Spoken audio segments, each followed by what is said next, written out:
નમસ્કાર. ચૂંટણી ટાણે ભાજપના રેલા લાવી દીધા. જગદીશ ઠાકોરે ચૂંટણીના ફોર્મમાં આવી જઈને કોઈને બખ્યા નહોતા. તેમણે જણાવ્યું કે આ ચૂંટણી લોકશાહી નથી, ડરાવવાની નથી, ધમકાવવાની છે, બીવડાવવાની છે. પરંતુ અમારી પાર્ટીમાં એવું નથી.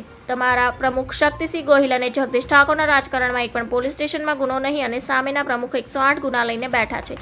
છોટાઉદેપુરમાં કોંગ્રેસની સભામાં ભાજપ પર કોંગ્રેસના પૂર્વ પ્રદેશ પ્રમુખ જગદીશ ઠાકોરે આકરા પ્રહારો કરીને ખળભળાટ મચાવી દીધો છે.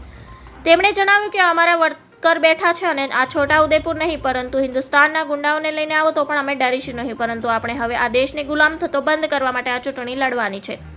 આ દેશના મૂળ માલિકોને, આ દેશના બાપ જે છે એ આદિવાસીઓને આ દેશના ગુલામ બનાવવાના છે અને એની આ ચૂંટણી છે. જગદીશ ઠાકોરે વધુમાં જણાવ્યું કે ભાજપ તમારે જેમ આવવું હોય તેમ આવજે. તમે જેવી અદામાં ચૂંટણી લડવા માંગતા હોય તેવી અદામાં અમે ચૂંટણી લડવા તૈયાર છીએ. તારી એક આંખ ટેડી તો અમારી બે આંખ ટેડી છે. ધન્યવાદ. જય હિન્દ.